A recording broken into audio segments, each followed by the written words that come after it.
الحمد لله نحمده ونستعينه ونستغفره ونعوذ بالله من شرور أنفسنا ومن سيئات أعمالنا ونعوذ بالله من شرور أنفسنا ومن سيئات أعمالنا ونعوذ بالله من شرور أنفسنا ومن سيئات أعمالنا من يهده الله فلا مضل له ومن يضلله فلا هادي له ونشهد أن لا إله إلا الله وحده لا شريك له ونشهد أن سيدنا ومولانا محمدا عبده ورسوله وصلى الله تعالى عليه وعلى آله وصحابه وأزواجه وذرياته ومن تبعهم بإحسان إلى يوم الدين أما بعد فأعوذ بالله من الشيطان الرجيم بسم الله الرحمن الرحيم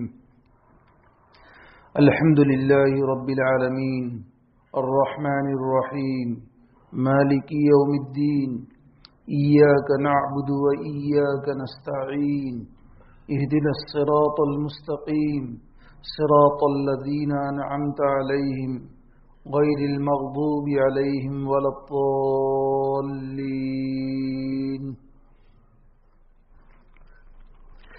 شروع اللہ کے نام سے جو سب پر مہربان ہے بہت مہربان ہے۔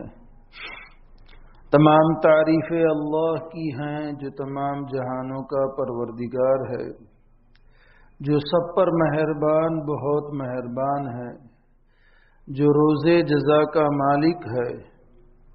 اے اللہ، ہم تیری ہی عبادت کرتے ہیں اور تجھ ہی سے مدد مانگتے ہیں۔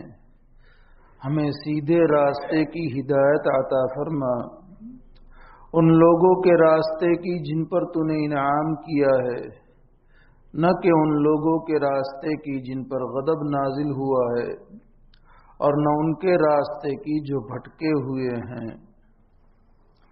گزشتہ بسم اللہ میں اللہ کے متعلق بات ہوئی تھی۔ آگے اللہ تعالیٰ کی دو صفتوں کا تذکرہ ہے، الرحمن اور الرحیم۔ یہ دونوں رحمت سے بنے ہوئے ہیں۔ رحمت کے معنی ابھی آ رہے ہیں۔ رحمان یہ اللہ کے نام کے بعد اللہ کے دوسرے ناموں میں سب سے زیادہ اہمیت رکھتا ہے، اور جیسے لفظ اللہ مخلوق کے لیے نہیں بولا گیا اور نہ بولا جائے گا اور جائز نہیں ہے، اسی طریقے سے الرحمن کا لفظ بھی غیر اللہ پر بولنا جائز نہیں ہے۔ اس کی اہمیت کے پیش نظر قرآن میں اللہ تعالیٰ نے اسی کے متعلق ارشاد فرمایا، قُلِ ادْعُوا اللَّهَ أَوِ ادْعُوا الرَّحْمَٰنَ، تم اللہ کہہ کر کے پکارو، رحمان کہہ کر کے پکارو۔ اس کے تو بہت سارے اچھے اچھے نام ہیں، جس نام سے بھی پکارو۔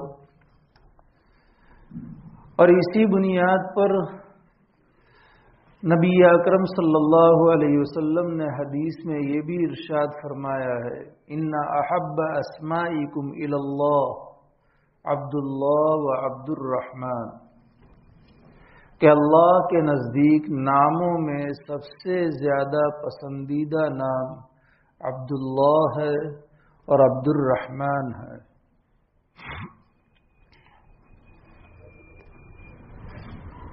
لیکن ملا علی قاری علیہ الرحمن نے اس روایت کے تحت میں نقل کیا ہے، عباد اسماء الانبیاء، کہ اللہ کو یہ نام سب سے زیادہ پسند ہے انبیاء علیہ السلام کے نام کے بعد۔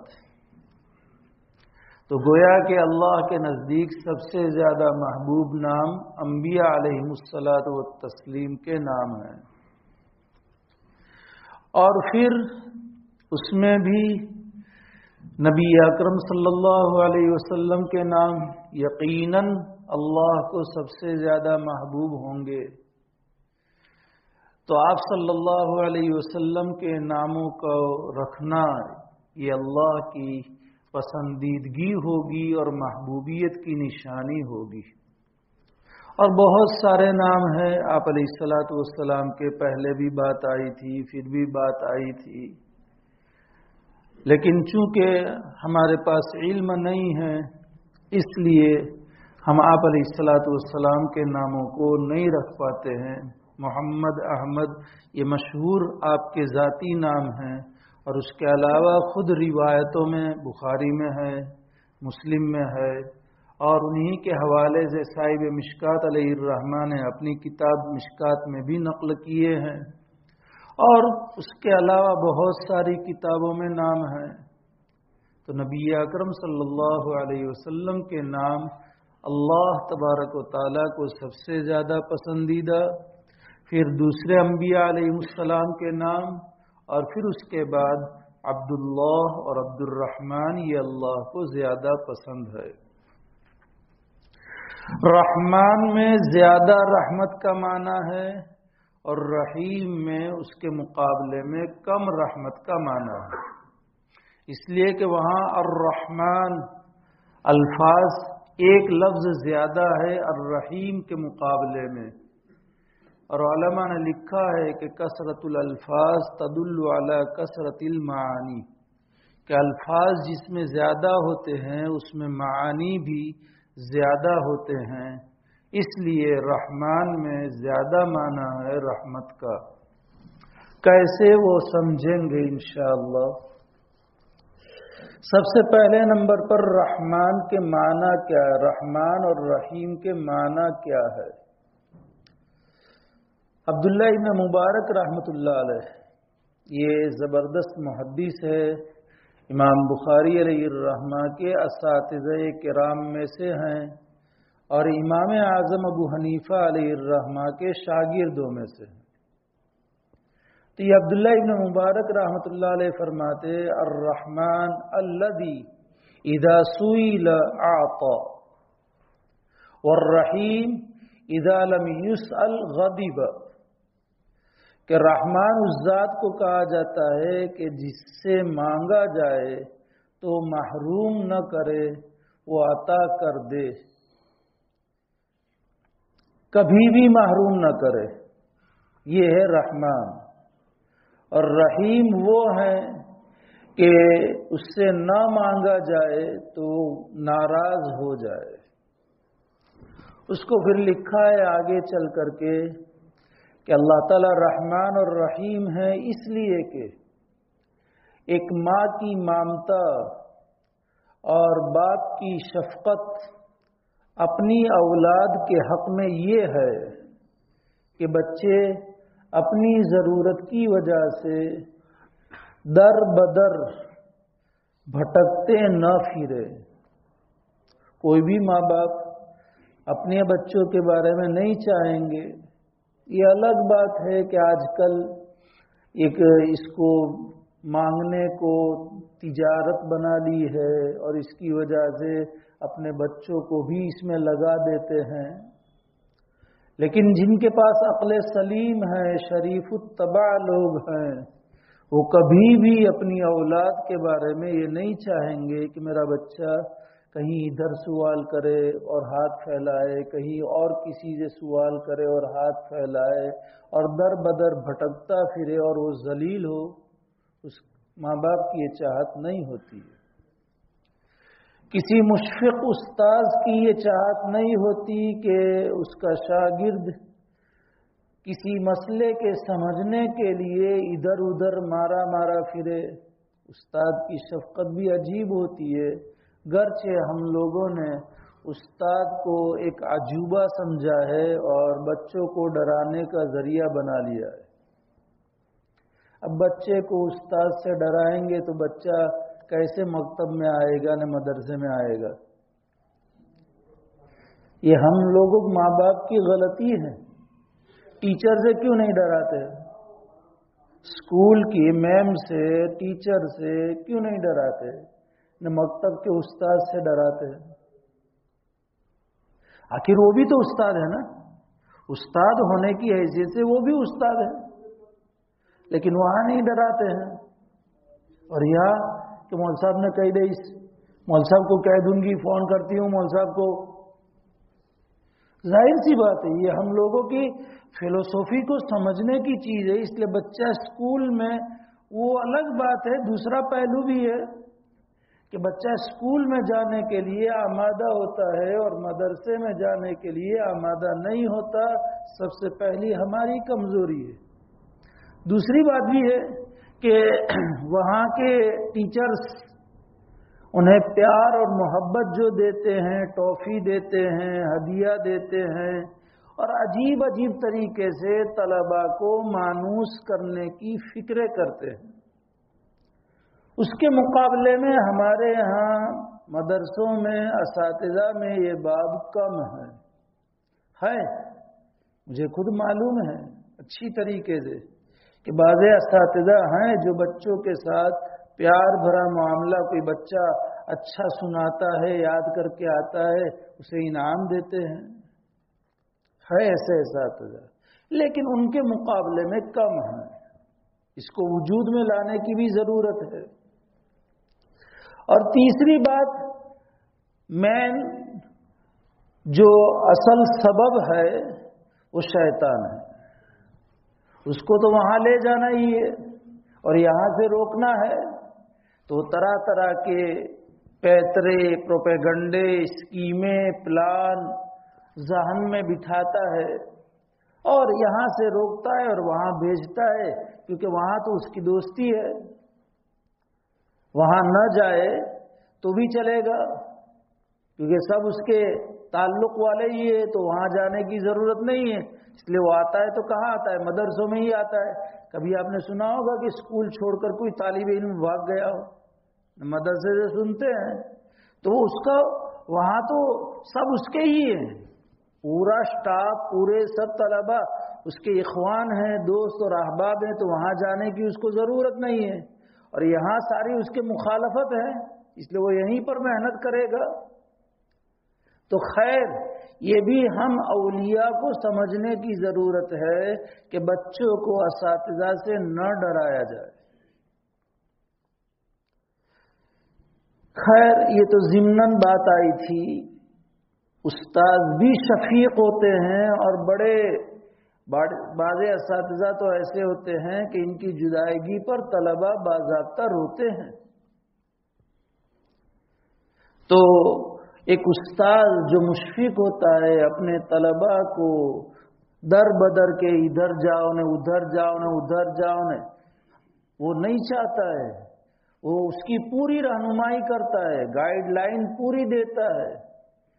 تو جب دنیا میں تھوڑی سی عارضی شفقت والدین میں، خود والدین کی پیدا کی ہوئی نہیں، اساتذہ میں خود اساتذہ کی اپنی پیدا کردہ نہیں،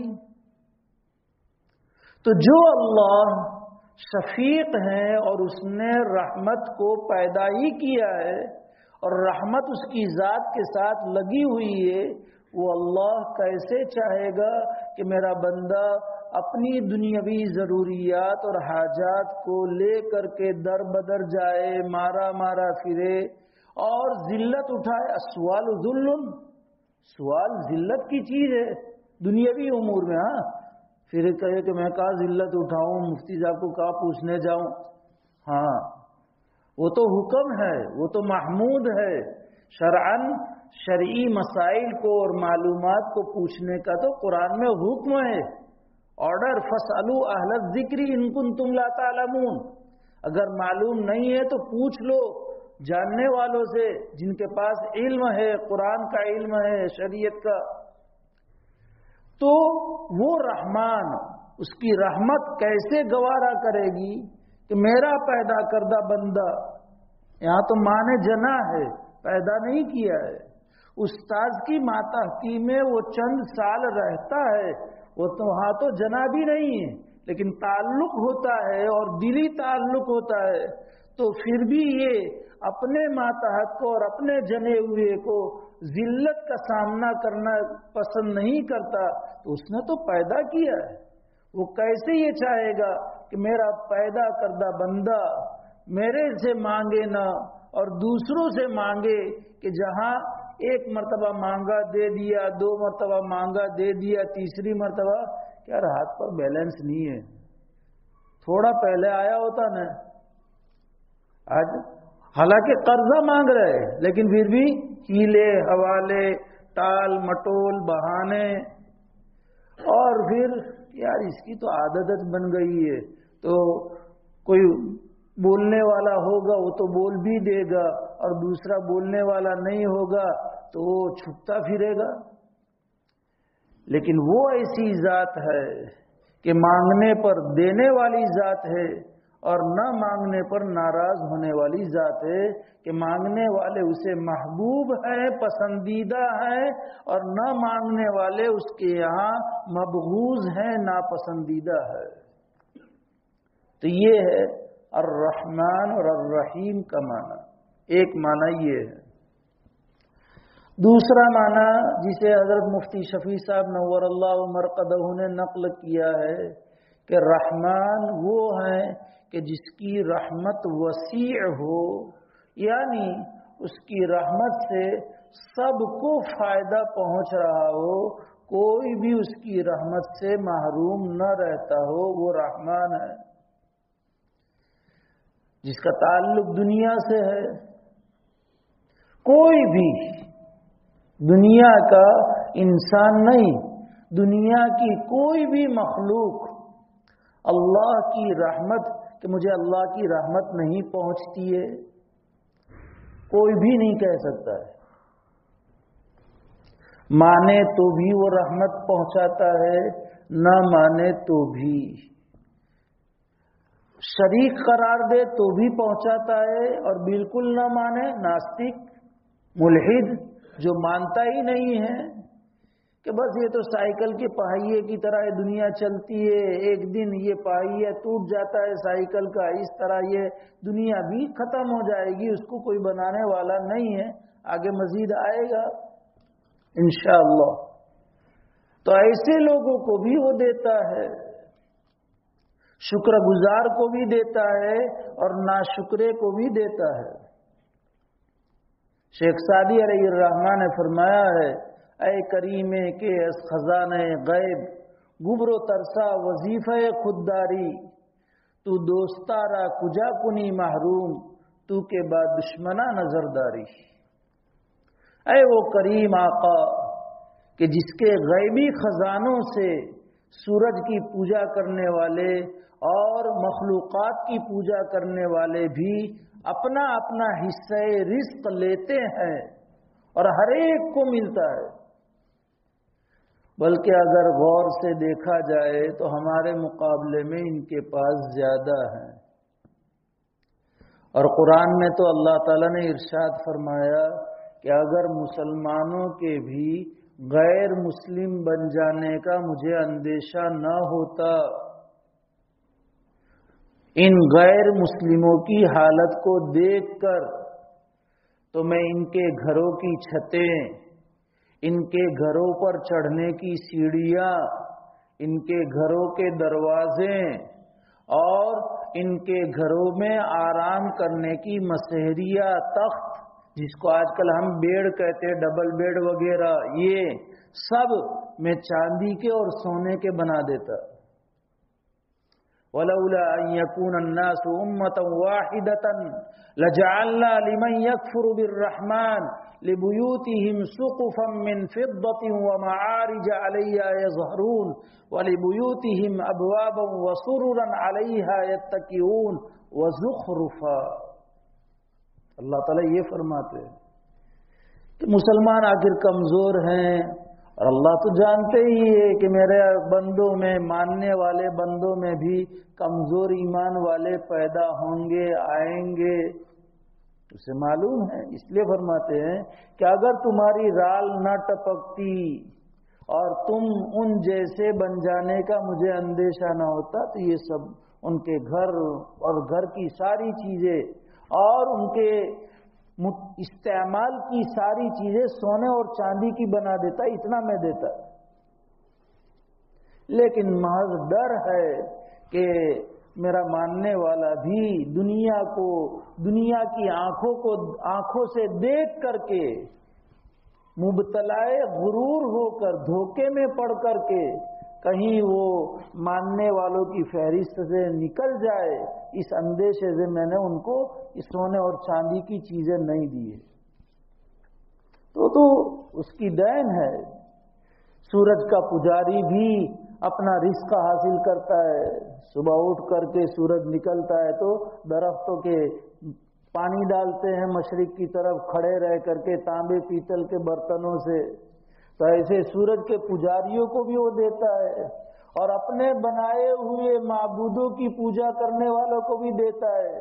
تو شیخ سعدی علیہ الرحمہ فرماتے ہیں کہ دوستارا کجا کنی محروم تو کے با دشمنا نظرداری، کہ دشمنوں پر بھی تیری نظر شفقت ہے تو دوستوں کو کب تو محروم کرے گا۔ لیکن ہم لوگوں کو ہماری دوستی کا تعلق اللہ سے ہے وہی معلوم نہیں۔ خیر نماز پڑھ لیتے ہیں، یقین نہیں ہے نا، نماز پڑھتے ہیں، جو کچھ بھی اللہ توفیق دیتے ہیں، لیکن اس سے تعلق ہمارا اتنا مضبوط ہے، اس پر ہمارا یقین نہیں ہے۔ جیسے صحابہ کو تھا کہ 2 رکعت نماز پڑھتے تھے اور اپنے مسائل کو حل کرواتے تھے۔ تو رحمان وہ ہیں کہ جس کی رحمت وسیع ہو، ہر ایک کو اس کی رحمت کا حصہ پہنچ رہا ہو، اور رحیم وہ ہے کہ جس کی رحمت جس پر ہو وہ مکمل ہو۔ رحیم وہ ہے کہ اس کی رحمت جس پر بھی متوجہ ہو جائے پورا رحمت میں اس کو ڈبا دے، مکمل طور پر ہو، اور یہ مومنین کے ساتھ ہوگا اور آخرت میں ہوگا، جس کا ہم ابھی کوئی اندازہ نہیں لگا سکتے ہیں اس کی رحمتوں کے آثار کا۔ قرآن اور حدیث میں اللہ نے وعدے کیے ہیں، اس کو سنتے جائیں تو اور ہمارا یقین بیٹھتا جائے گا اور پختہ ہوتا جائے گا۔ تو یہ ہے رحمان اور رحیم، اسی لیے وَكَانَ بِالْمُؤْمِنِينَ رَحِيمًا، اللہ تعالیٰ نے ارشاد فرمایا کہ مومنین کے ساتھ اس کا تعلق رحیم کا ہوگا، یعنی جن مومنین کو اپنی رحمتوں سے وہ نوازے گا مکمل رحمتوں سے نوازے گا، اتنا نہیں کہ تھوڑی رحمت دے دی اور باقی نہیں دی، مومنین کے ساتھ اس کا یہ تعلق ہوگا۔ یہ ہے رحمان اور رحیم کا دوسرا معنی۔ تیسرا معنی جس کو حضرت عبداللہ ابن عباس رضی اللہ تعالی عنہما نے نقل کیا ہے کہ رحمان العاطف بالبر والفجور، العاطف علی البر والفجور بالرزق ودفع البلیات عنہم، کہ ہر ایک کو رزق دینے والا، چاہے فاسق و فاجر ہو، چاہے انکار کرنے والا ہو، چاہے اس کی ماننے والا اور مطیع اور فرما بردار ہو، اور صرف رزق دینے پر نہیں، اس کے اوپر آفات آئے تو آفات کو بھی دور کرنے والا وہی اس کی رحمان کی رحمانیت کا تقاضا ہے۔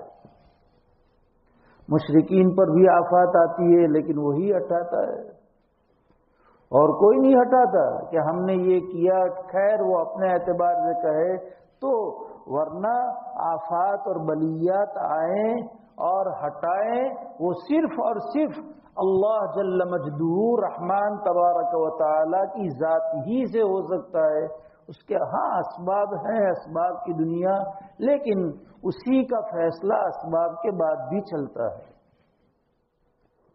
تو یہ العاطف علی البر والفجور بالرزق ودفع البلیات عنہم، مصیبت ہے۔ اللہ تعالیٰ نے مصیبتوں کے دور کرنے کا سلسلہ ہر انسان کے ساتھ لگایا، اور کیسا نظام! حفاظتی فرشتے ہر انسان کے ساتھ ہیں، چاہے مومن ہو چاہے کافر ہو، اور اللہ تعالیٰ نے 10 حفاظتی فرشتے دن کے طے کیے ہیں اور 10 حفاظتی فرشتے رات کے طے کیے ہیں، اور کبھی بھی گیپ نہیں پڑتا ہے۔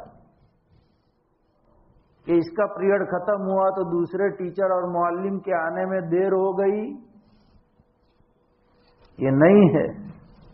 لہو معقبات من بین یدیہ ومن خلفہ یحفظونہ من امر اللہ، کہ باری باری آتے ہیں، ان کی باری پوری ہونے سے پہلے، دن والوں کی ڈیوٹی پوری ہونے سے پہلے رات والے آ جاتے ہیں ان کی حاضری میں، پھر یہ اپنی ڈیوٹی سنبھال لیتے تب یہ جاتے ہیں، اور رات والی کی ذمہ داری کے پوری ہونے سے پہلے دن والے آ جاتے ہیں اور وہ اپنی ذمہ داری سنبھال لیتے تب رات والے جاتے ہیں۔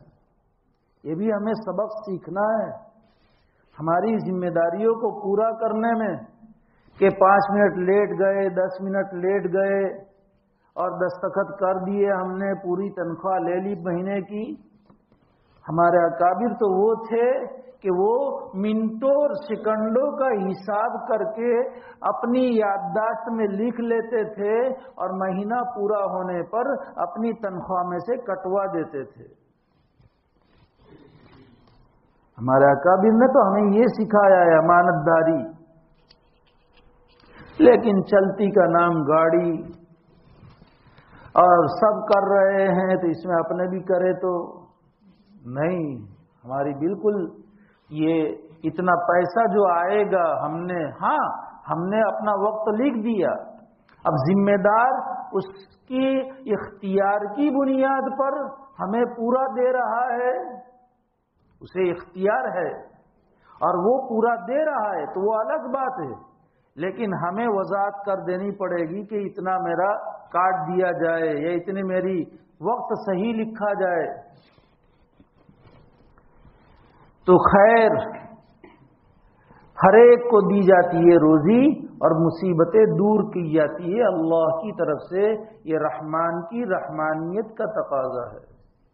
والرحیم ادخال المؤمنین بالجنہ وَإِخْرَاجِهِمْ مِنَ النَّارِ بِالْمَغْفِرَةِ، کہ مومنین کو جنت میں داخل کرے اور جہنم سے بچا لے، اس کی معافی کر کے، معاف کر دیا اور جہنم سے بچا لیا اور جنت میں داخل کر دیا، تو یہ ہے رحیم۔ ظاہر بات ہے جنت میں داخل اب ساری رحمتیں مکمل ہی ہوگی، کسی طرح کی کوئی کمی نہیں ہوگی، یہ ہے رحیم۔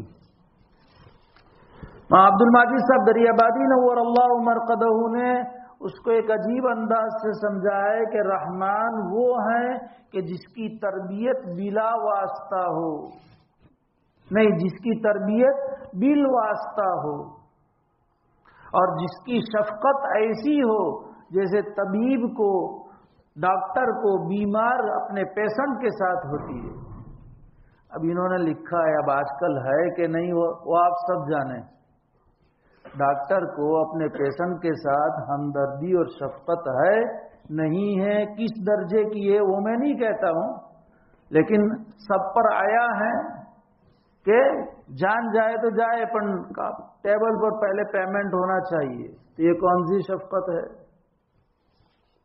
نہیں لیتے پیشنٹ کو، اس کی حالانکہ خون بہ رہا ہو، ایکسیڈنٹ ہوا ہے، خون بہ رہا ہے، ہڈی وہ کرا رہا ہے، جان جانے کئی مسائل ہیں کہ بسا اوقات جان بھی چلی جاتی ہے، تب یہ، لیکن چونکہ انہوں نے لکھا ہے تو اس زمانے میں ایسے طبیب رہے، اور آج بھی دنیا خالی نہیں ہے، لیکن عمومی حال بدل چکا ہے،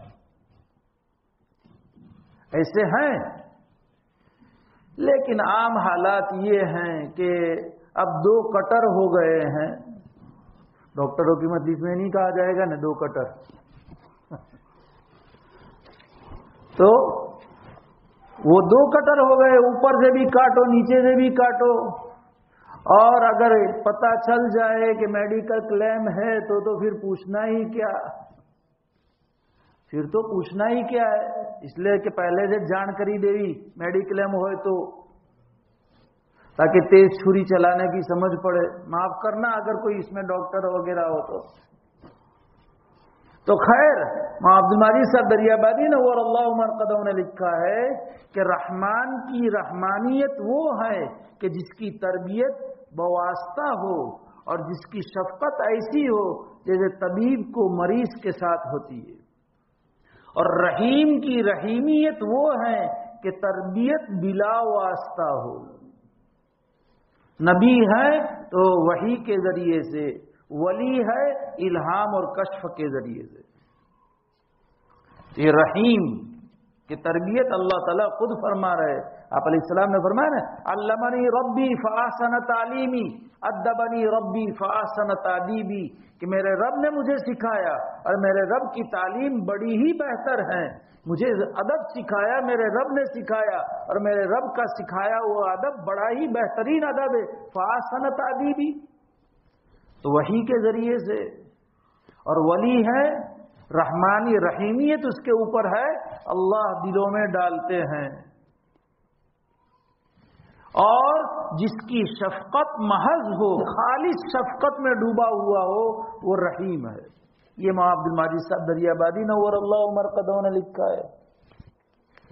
علامہ آلوسی علیہ الرحمن روح المعانی کے میں لکھا ہے کہ رحمان وہ ہیں، انہوں نے صرف رحمان کا معنی لکھا ہے، رحیم کا معنی نہیں لکھا ہے، اور وہ بھی سمجھنا ضروری ہے، اس لیے میں اس کو ذکر کر رہا ہوں.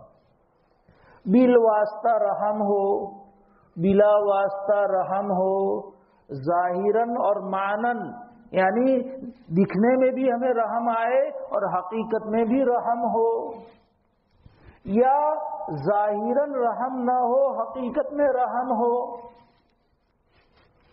پھر مثال دی ہے اس کی کہ جیسے دوا کڑوی ہوتی ہے تو ظاہر میں تو انجیکشن لگتے ہیں، ظاہر میں آپریشن ہوتے، کاٹ چھاٹ ہوتی ہے، لیکن حقیقتاً اس کے پیچھے رحم چھپا ہوا ہے کہ اچھا ہو جائے میرا پیشنٹ.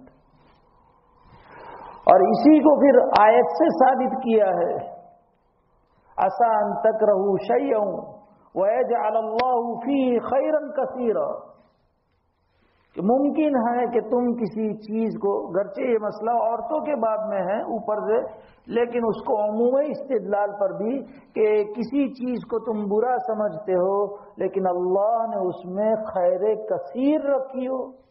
تم اپنے اعتبار سے سمجھتے ہو برا، اس لیے ہر بری چیز کو برا سمجھ کر کے چھوڑ نہ دیا جائے، اس میں انتظار کیا جائے، صبر کیا جائے. دوسرے پارے میں اللہ تعالیٰ نے فرمایا اسی کو، عسیٰ ان تکرہوا شیئا عسیٰ ان تحبوا شیئا وہو کرہ لکم وعسیٰ ان تحبوا شیئا وہو شر لکم، کہ بظاہر تم شر سمجھتے ہو لیکن اس کے اندر خیر ہو، اور بظاہر تم خیر سمجھتے ہو لیکن اس کے اندر شر ہو. اسی لیے اللہ سے مانگا جائے تو اے اللہ خیر عطا فرما، ہمیں نہیں معلوم خیر کس میں ہے، کہ مجھے یہ نوکری دلا دے، مجھے اس بیوی سے شادی کرا دے. نہیں، استخارے میں تو یہی تو ہے نا، کہ اگر میرے لیے خیر ہے دین کے اعتبار سے، معاش کے اعتبار سے، معاد اور عاقبت انجام کے اعتبار سے، تو فاجعلہ لی، تو اس کو میرے لیے مقدر فرما، ویسرہ لی، اور پھر اس میں برکتیں پیدا فرما. اور اگر شر ہے تو مجھے اس سے ہٹا دے، اس کو مجھ سے ہٹا دے، اور میرے لیے بہتر مقدر فرما اور مجھے اس پر راضی کر دے. یہ اللہ سے مانگنا ہے تو متعین چیز کو نہ مانگے. اے اللہ جس میں خیر ہو میرے لیے، دین دنیا عاقبت اور آخرت کے اعتبار سے، معاش کے اعتبار، تو میرے لیے مقدر فرما. تو یہ چاہے ظاہر میں دکھ رہا ہے رحمت نہیں ہے، بظاہر تکلیف دکھ رہی ہے، اور اسی بنیاد پر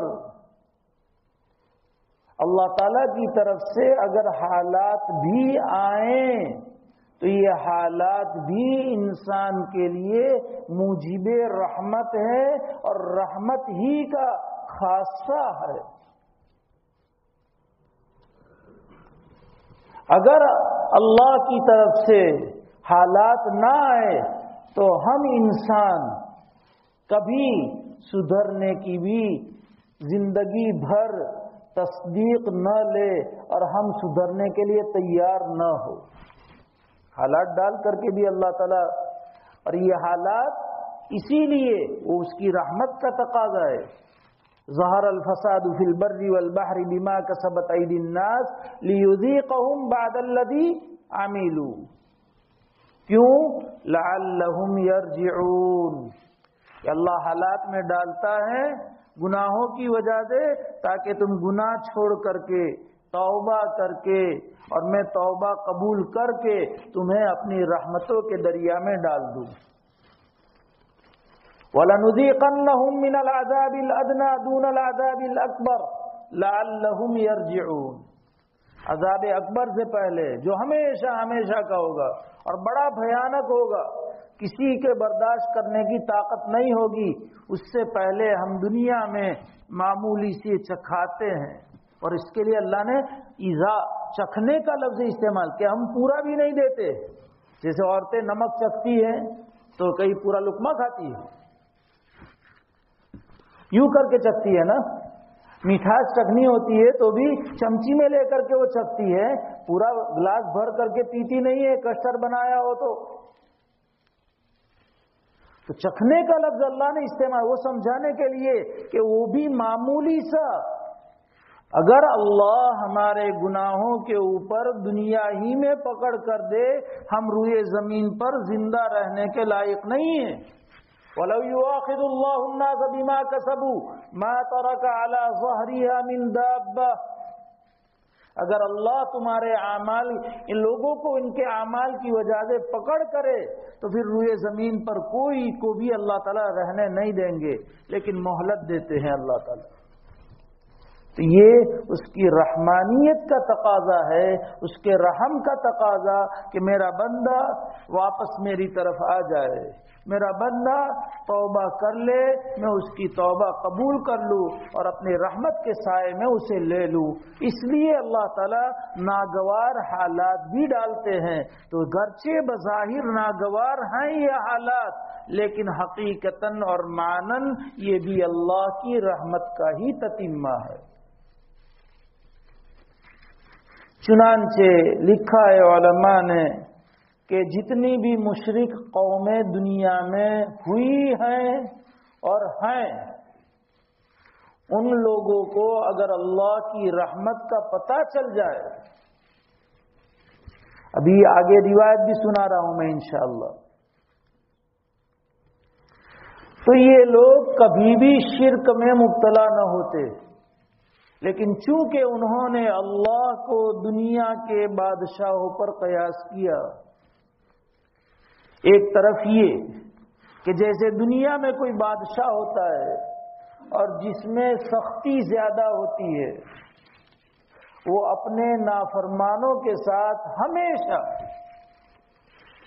ظلم، تشدد، بدلہ لینے کی بھاونا، یعنی بدلہ لینے کا جذبہ، کہ جو بھی سر اٹھائے رستے میں سے کانٹا صاف۔ بہت ساری مثالیں ہیں، آپ لوگ مجھ سے زیادہ جانتے ہوں گے، نہ رہے بانس نہ بجے بانسری، کہ کوئی سر اٹھا ہی سکے، اور اٹھائے تو پھر خاتمہ اس کا یقینی، چاہے انفرادی طور پر ہو چاہے اجتماعی طور پر پارٹیاں بھی ہوتی ہیں، تو یہی ہوتا ہے دنیا میں۔ تو انہوں نے اللہ جل مجدہ کو دنیا کے بادشاہ کے طرح سمجھا، اور پھر اپنی کوتاہی کہ ہم انسان ہیں، گناہوں سے پاک تو ہو نہیں سکتے کہ کبھی بھی گناہ نہ ہو، تو اگر ہم سے گناہ ہوا تو وہ ہمیشہ سزا ہی دے گا۔ وہ جبار ہے، قہار ہے، ذل انتقام ہے، عزیز ہے، یہی صفتیں انہوں نے سمجھی اللہ تعالیٰ کی، اور پھر اپنا کوتا ہونا سمجھا کہ ہم سے تو گناہ نہ ہو، ایسا ہو ہی نہیں سکتا۔ یہاں تک بات آئی۔ اب گرو گھنٹال آئے پاس میں، حضرت آدم کو بھی زمین پر لانے کا جو سبب بنا وہ سمجھ میں آیا۔ اس نے کان میں آہستہ آ کر کے پھونک ماری کہ دیکھو اللہ تک پہنچ تو نہیں سکتے، اپنے تو گنہگار نافرمان، وہ تو جبار ہے، قہار ہے، منتقم ہے۔ اس نے پھر اپنے اعتبار سے کچھ فرضی وہمی شکلیں ان کے سامنے پیش کی، کچھ حقیقت بھی تھی، ود، سوا، یغوث، یعوق، نصر، بزرگ تھے سب، اور اللہ کے نیک اور اولیاء بندوں میں سے تھے،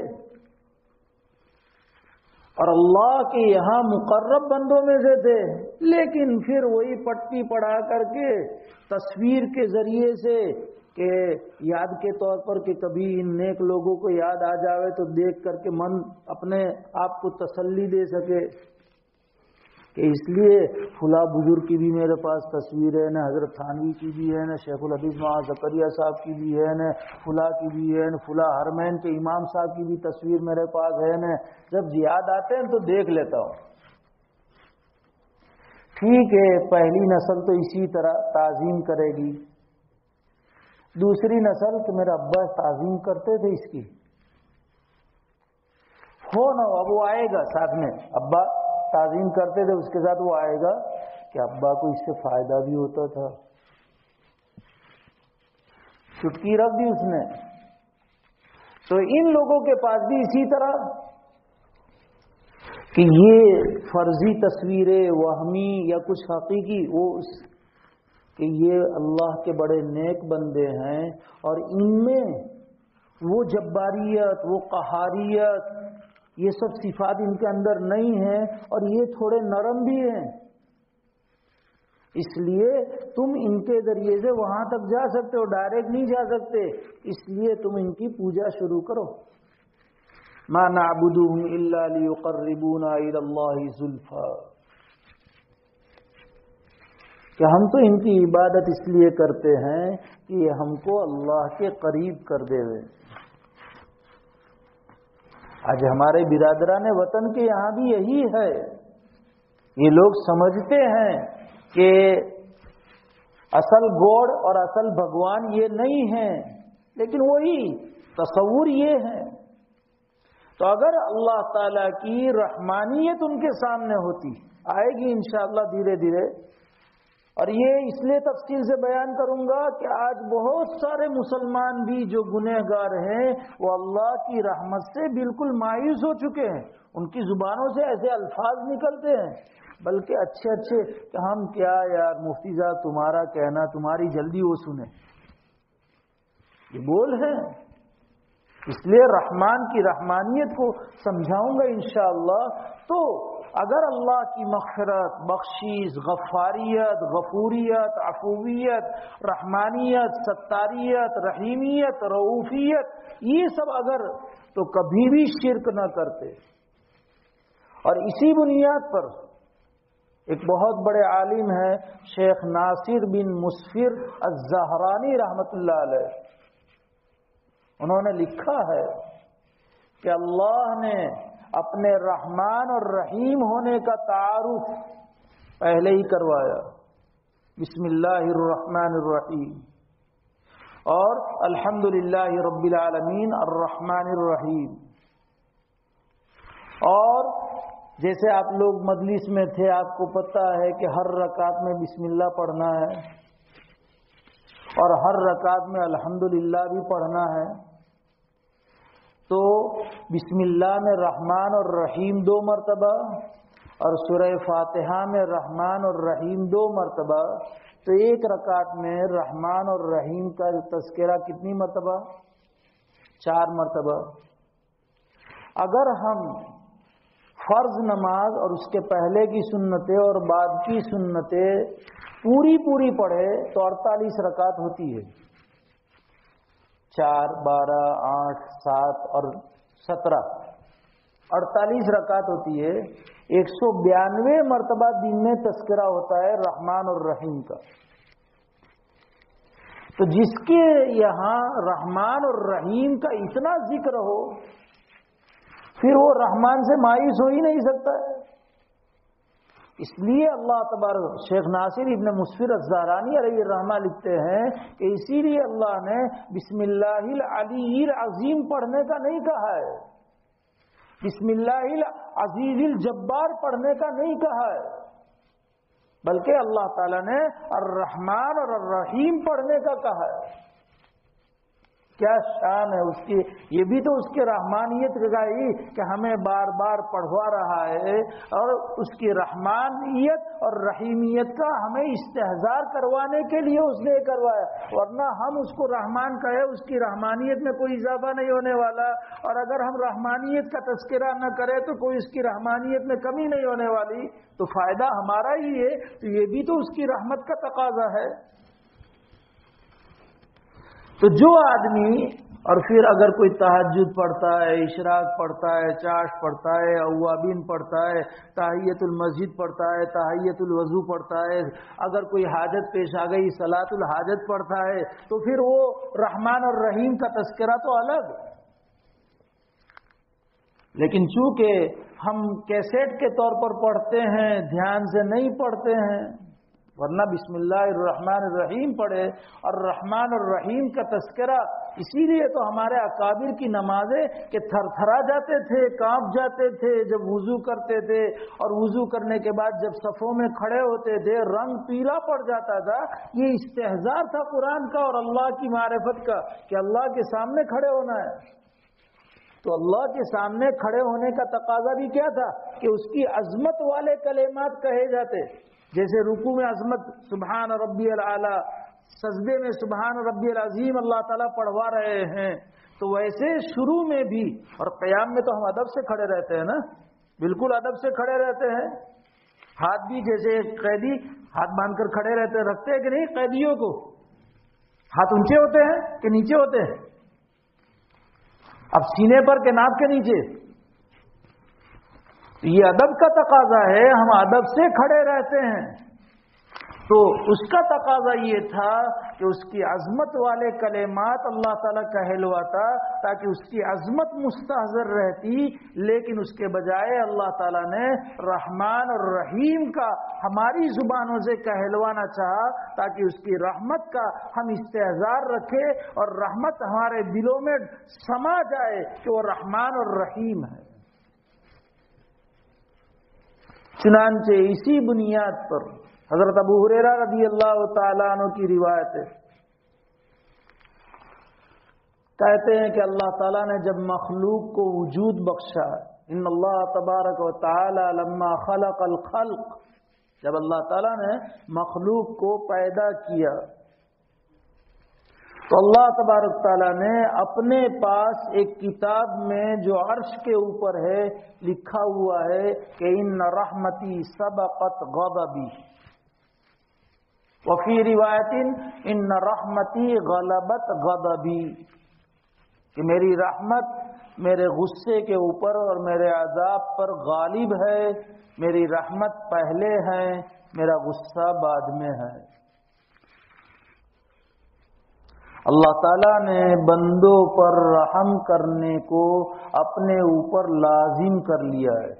کتب علی نفسہ الرحمہ، قرآن کہہ رہا ہے کہ اللہ نے اپنے نفس پر رحمت کرنے کو لازم کر دیا. فرض، کتب بمانا عربی میں فرض آتا ہے.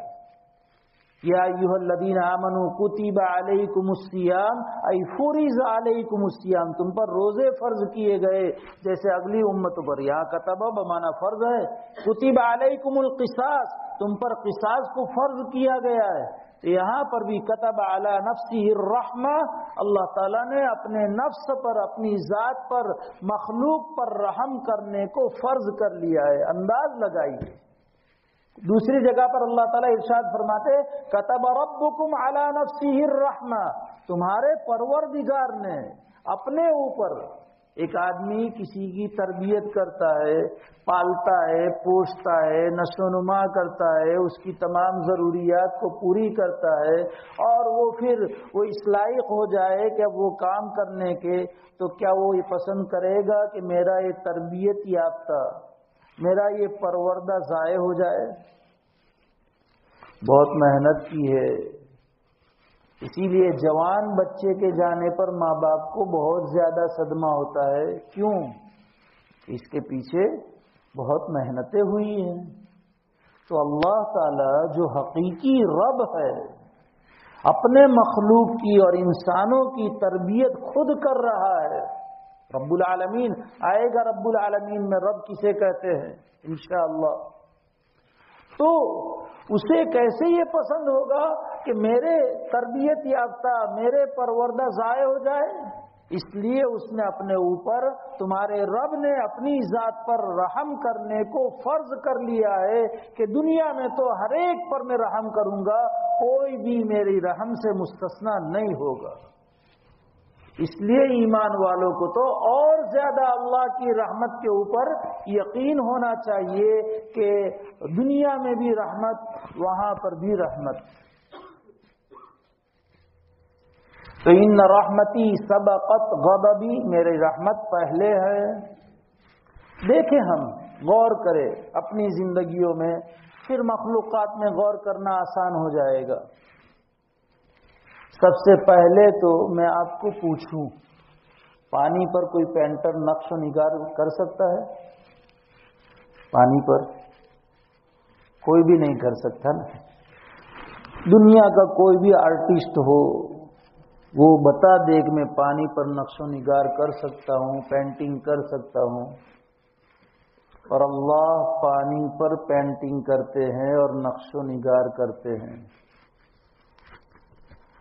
ہم کس سے پیدا ہوئے؟ نطفہ، پانی، اور کیسی پینٹنگ کہ اس کے مقابلے میں دیگر ساری مخلوقات ہیچ. اور کہاں پر پینٹنگ کرتا ہے؟ 3 اندھیریوں میں. 3 اندھیریوں میں. پینٹر کو تو لائٹ چاہیے، فوکس چاہیے کہ اندھارو پڑے سے اندھیرا پڑتا ہے، لائٹ لگاؤ، کہیں پھر ادھر ادھر ہو جائے میری ذمہ داری نہیں. اور یہ کہاں کر رہا ہے؟ ایک اندھیرا نہیں، 3 اندھیریا. شیخ سعدی علیہ الرحمہ فرماتے منی را دہد چو صورت پری، پری جیسی صورت منی ناپاک قطرے کو بناتا ہے، یہ اسی کی شان ہے. اور یہ بھی اس کی رحمانیت ہی کا تقاضا ہے کہ ناپاک کو افضل الخلائق، ناپاک کو احسن الخلائق، اکرم الخلائق ناپاک کو بناتا ہے. اور کس انداز سے؟ جیسے آدم کو بنایا ویسے نہیں. 40 دن تک قرآن کہہ رہا ہے ہم نے محفوظ جگہ میں رکھا ہے، فی قرار مکین، محفوظ جگہ میں ایک قطرے کو ہم نے رکھا ہے جہاں سے ضائع ہونے کی انسان کے ہاتھ میں کوئی شکل نہیں ہے کہ اس کو ضائع کرے. انسان کے ہاتھ میں نہیں ہے. وہ تو اب مشینری آیا، کریٹن کرا دو، گروا دو، ثاقب کر دو. لیکن اس کے علاوہ اس کا اختیار ہو، اگر اختیار نہیں ہے تو کوئی بھی اس کو ضائع نہیں کر سکتا. اس لیے کہ ہم نے اس قطرے کو، اس مادے کو محفوظ جگہ میں رکھا ہے. اور پھر اس کو ایک مرحلے کے بعد جمع ہوا خون بنا دیا. پھر ایک مرحلے کے بعد بوٹی بنا دی، ایسی بوٹی کہ جس کو چبائی جائے. لقد خلقنا الانس ولقد خلقنا النطفة علقة فخلقنا العلقة مضغة، مضغہ بوٹی چھوٹی سی. پھر اللہ نے اپنی قدرت سے ہڈیاں بنائی اور ہڈیوں کے اوپر گوشت چڑھایا، پھر اس گوشت کے اوپر چمڑی لگائی، روئے لگائے. فخلقنا العلقة مضغة فخلقنا المضغة عظاما. اسی بوٹی سے اب ہڈیاں بن رہی ہے، ہڈیاں بننے کے بعد گوشت بن رہا ہے، کھال چڑھ رہی ہے، روئے لگ رہے ہیں. فَكَسَوْنَا الْعِظَامَ لَحْمًا، ہڈیوں کے اوپر ہم گوشت چڑھاتے ہیں. ثُمَّ خَلَقْنَاهُ خَلْقًا آخَرَ، ہڈیاں چڑھ گئی، جلد چڑھ گئی. اب اس کے بعد ایک لمبے زمانے تک ہم اس کو ابھی محفوظ جگہ میں رکھے ہوئے ہیں تاکہ اس کی برابر سروس ہو جائے. پھر اس کے بعد اللہ تعالیٰ ایک چھوٹی سی جگہ سے اسے باہر نکالتے ہیں. فتبارک اللہ احسن الخالقین. یہ سارے جو مراحل ہیں کیسے؟ رحمان کی رحمانیت ہی تو. اندر اسے غذا پہنچ رہی ہے، اندر اسے سانس پہنچ رہی ہے، وہ سانس لے رہا ہے، حرکت کر رہا ہے. کون اسے سکھا رہا ہے؟ کون سکھا رہا ہے؟ یہ سب رحمانیت شروع ہو گئی. جیسے ہی دنیا میں آیا اللہ کی رحمانیت کا تقاضا کہ اس کی خوراک کا سب سے پہلے انتظام. اور کیسی خوراک؟ اس جیسی خوراک اس بچے کے لیے دنیا میں کوئی ہو نہیں سکتی. ڈاکٹر کہتے ہیں نا کہ فیڈنگ ماں کا ہی ہونا چاہیے، اس سے بہتر بچے کے لیے کوئی خوراک نہیں ہے. سارے وٹامنس اس میں ہیں، سارے پروٹینز اس کو اس میں سے مل جائیں گے، کوئی وٹامن اور پروٹین کی ضرورت نہیں ہے. کون کر رہا ہے؟ یہ سب رحمت ہی کا تقاضا ہے. ماں کی چھاتیوں میں آپ صلی اللہ علیہ وسلم نے ایک موقع پر، بخاری کی روایت، کچھ قیدی آئے تھے، اس میں ایک عورت تھی، اس عورت کے پستان سے دودھ ابھر رہا تھا. ہوتا ہے، اللہ تعالیٰ کی نعمت ہے، اور جب نعمت اچھی استعمال نہیں ہوتی تو باہر نکلتا ہے. کبھی بچے کو دودھ پلانے میں تاخیر ہو گئی تو باہر نکلتا ہے، کبھی کسی وجہ سے. ایسی ایک عورت تھی، اور وہ عورت اپنے بچے سے بچھڑ گئی تھی. قیدیوں میں ادھر سے ادھر دوڑ رہی تھی کہ کوئی بچہ مل جائے اور بچے کو میں اپنی چھاتی سے لگا کر کے اپنی چھاتی سے اسے دودھ پلاؤں. اتنے میں ایک بچہ مل گیا، اس بچے کو اٹھایا، اپنے سینے سے چھاتی سے لگایا اور اس کو دودھ پلایا. صحابہ کرام کے سامنے سارا نظارہ تھا. آپ صلی اللہ علیہ وسلم نے صحابہ کرام سے پوچھا کہ کیا یہ عورت اپنے بچے کو آگ میں، جب اس کا دوسرے بچے کے ساتھ یہ تعلق، تو اس کا بچہ اگر ہو کیا اس کو آگ میں ڈالنے کے لیے تیار ہوگی؟ صحابہ کرام نے فرمایا کہ لا یا رسول اللہ، کہ کبھی بھی اپنے بچے کو آگ میں نہیں ڈال سکتی. آپ علیہ السلام نے اس موقع پر فرمایا اللہ ارحم بعباده من هذه بولدها، کہ اس عورت کو جتنا اپنے بچے پر شفقت ہے، اس سے کئی گنا زیادہ اللہ کو اپنے بندوں پر رحم ہے اور شفقت ہے، تو وہ اللہ اپنے بندوں کو جہنم میں کیسے ڈالے گا؟ اسی روایت کے دوسرے طریق میں آپ علیہ السلام نے فرمایا کہ اگر کافر کو اللہ کی رحمت کا پتہ چل جائے تو جنت سے مایوس نہ ہو، اور اگر ایمان والے کو اللہ کے عذاب کا پتہ چل جائے تو عذاب سے کبھی بے خوف نہیں ہو سکتا. بخاری کی روایت. یہ ہے اللہ کی رحمت کہ اللہ ارحم بعباده من هذه بولدها. یہ عورت جب اپنے جنے ہوئے کو آگ میں نہیں ڈال سکتی، وہ اپنے بنائے ہوئے کو کیسے آگ میں ڈالے گا؟ اگر ایمان والا ہے تو نہیں ڈالے گا.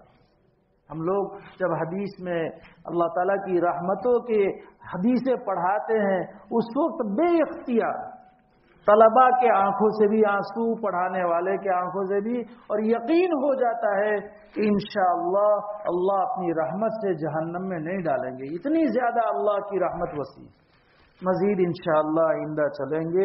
اللہ ہم سب کو، ہماری قیامت تک کی نسلوں کو اور پوری امت کو اپنے فضل سے اپنی رحمت میں ڈھانپ لے اور بلا حساب کتاب جنت میں داخلے کا فیصلہ فرمائے.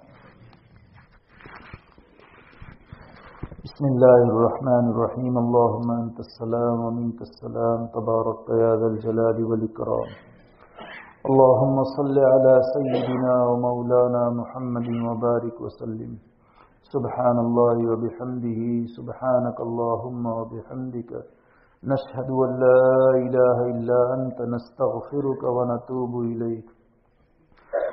اللهم اغفر لنا ولوالدينا ولأساتذتنا ولمشايخنا ولأزواجنا ولذرياتنا ولإخواننا ولأخواتنا ولأقاربنا ولأحبابنا ولطلبتنا ولمن حق علينا ولمن أحسن إلينا ولمن أوصانا بالدعاء ولسائر المؤمنين والمؤمنات والمسلمين والمسلمات. الحمد لله رب العالمين الرحمن الرحيم مالك يوم الدين إياك نعبد وإياك نستعين اهدنا الصراط المستقيم صراط الذين أنعمت عليهم غير المغضوب عليهم ولا الضالين. ربنا آتنا في الدنيا حسنة وفي الآخرة حسنة وقنا عذاب النار. اللهم افتح لنا أبواب رحمتك وسهل لنا أبواب رزقك. اللهم ارحمنا برحمة تغننا بها عن رحمة من سواك. اللهم آتنا إيمانا لا يرتد ويقينا ليس بعده كفر ورحمة ننال بها شرف كرامتك في الدنيا والآخرة. رب اغفر وارحم وأنت خير الراحمين. رب اغفر وارحم وأنت خير الغافرين. اللهم إنا نسألك مما عندك وأفض علينا من فضلك وأسبغ علينا من رحمتك وأنزل علينا من بركاتك. اللهم صل على سيدنا ومولانا محمد وبارك وسلم يا أرحم الراحمين يا أرحم الراحمين یا ارحم الراحمین. ہمیں کبھی بھی اپنی رحمت سے محروم نہ رکھنا، دنیا میں بھی محروم نہ رکھنا، قبر میں بھی محروم نہ رکھنا، آخرت میں بھی محروم نہ رکھنا. اے اللہ ہمیں ہر وقت اپنی رحمت کے دریا میں ڈبوئے رکھ. اے اللہ ہر وقت ہمیں اور پوری امت کو اپنی رحمت کے سائے میں جگہ عطا فرما. یا رحم الراحمین یا رحم الراحمین یا رحم الراحمین. رحمت ہم سے مت چھین لینا. اے اللہ ہماری نسلوں سے اور پوری امت سے بھی رحمت کو مت چھین لینا. اے اللہ رحمت میں ہمیں پورا ڈھانک دے. اے اللہ ہر وقت ڈھانک دے، کسی بھی وقت اپنی رحمت ہم سے مت ہٹانا. اے اللہ ہم سب کے سب گناہوں کو معاف فرما، پوری امت کے گناہوں کو معاف فرما. اے اللہ یہ کہنے سننے کو قبول فرما، اپنی رضا کا فیصلہ فرما، ریاکاری سے حفاظت فرما، اخلاص نصیب فرما، ناراضگی والے کاموں سے پوری حفاظت فرما. اے اللہ ہمارے مظلوم فلسطینی بھائیوں کی حفاظت فرما. اے اللہ ان پر بھی رحمت کے دروازے کھول دے. یا رحم الراحمین، اے وسیع رحمت والے اللہ ان پر بھی اپنی رحمتوں کے دروازے کھول دے. اے اللہ ان پر بھی اپنی ظاہراً بھی رحمت ہو باطناً بھی رحمت ہو، اس کا فیصلہ فرما. اے اللہ ان پر ظاہراً بھی رحمت ہو باطناً بھی رحمت ہو. اے اللہ اس کا فیصلہ فرما، ماحول ان کے لیے سازگار فرما. اے اللہ ویرانے کو آبادی میں تبدیل فرما. اے اللہ انہیں فتح مبین نصیب فرما. اے اللہ مظلوم ہے، ظالم کی سخت پکڑ فرما. اے اللہ ظالمین کو ظلم سے روک دے. اے اللہ ظالمین کی سخت پکڑ فرما، ان کی ساری صلاحیتوں کو ختم فرما، سارے اسلحہ جات کو غیر مؤثر بنا. اے اللہ ہمارے ملک میں بھی تیرے نام لیوا پر اے اللہ ظلم ہو رہا ہے، بڑھتا جا رہا ہے. اے اللہ آپ کے علم میں ہے، ہمارے گناہوں کو معاف فرما اور ظالمین کی سخت پکڑ فرما. اے اللہ ان کی اکثریت اقلیت در اقلیت میں تبدیل فرما، ان کو مقہور فرما، ان کو مغلوب فرما. اے اللہ سلطنت کا نشہ ان کے دماغوں سے اتار دے. اے اللہ سلطنت کا نشہ، اکثریت کا نشہ ان کے دماغوں سے اتار دے. اے اللہ ایمان والوں کے ایمان کی، اسلام کی، اخلاق کی، اعمال کی، علوم نافعہ کی، اے اللہ اسلامی علامتوں کی، شاعر اسلام کی، اوقاف کی، جان کی، مال کی، عزت کی، عفت کی، عصمت کی، اے اللہ پوری پوری حفاظت فرما، اے اللہ دشمن کو ان کے منصوبوں میں ناکام فرما، ان کے عزائم فیل فرما۔ اے اللہ اس مسجد کو، مسجد کے آباد کرنے والوں کو، ان کی قیامت تک کی نسلوں کو، اے اللہ اس پورے بڑے علاقے کو اور پورے شہر کو اور سب کی قیامت تک کی نسلوں کو اے اللہ عالمی سطح پر قبول فرما۔ اے اللہ مسجد کے آباد کرنے والوں کی، ان کی قیامت تک کی نسلوں کی، اس پورے بڑے علاقے کی، پورے شہر کی اور سب کی قیامت تک کی نسلوں کی پوری پوری حفاظت فرما۔ اے اللہ بیماروں کو شفاء کلی نصیب فرما، پریشان حالوں کی پریشانیاں دور فرما، مقروضین کے قرض کی ادائیگی کی غیب سے شکلیں پیدا فرما۔ اے اللہ جوانوں کو قبول فرما، اے اللہ ارتداد سے پوری پوری حفاظت فرما۔ نبی اکرم صلی اللہ علیہ وسلم نے جن خیر کو مانگا وہ سب ہم سب کے سب متعلقین کو، ہماری قیامت تک کی نسلوں کو اور عالم کے مسلمانوں کو نصیب فرما۔ اے اللہ نبی اکرم صلی اللہ علیہ وسلم نے جن چیزوں سے حفاظت چاہی ان سب سے ہم سب کے سب متعلقین کی، ہماری قیامت تک کی نسلوں کی اور عالم کے مسلمانوں کی پوری پوری حفاظت فرما۔ اے اللہ محض اپنے فضل و کرم سے، نبی اکرم صلی اللہ علیہ وسلم کے وسیلے سے، ہمارے مشائخ کی برکت سے ہم سب کی سب دعاؤں کو قبول فرما، آمین۔ ربنا تقبل منا انك انت السميع العليم وتب علينا انك انت التواب الرحيم۔ جزا الله عنا محمدا صلى الله عليه وسلم ما هو اهله، سبحان ربك رب العزة عما يصفون وسلام على المرسلين والحمد لله رب العالمين۔ اب بسم اللہ الرحمن الرحیم اور الحمد پڑھے تو اللہ کی رحمت کا اتنا تو ہمیں استحضار ہو جانا چاہیے تاکہ اس کی وجہ سے نماز میں بھی اتنا تو خشوع اور خضوع پیدا ہوگا۔ اللہ ہم سب کو توفیق دے، آمین۔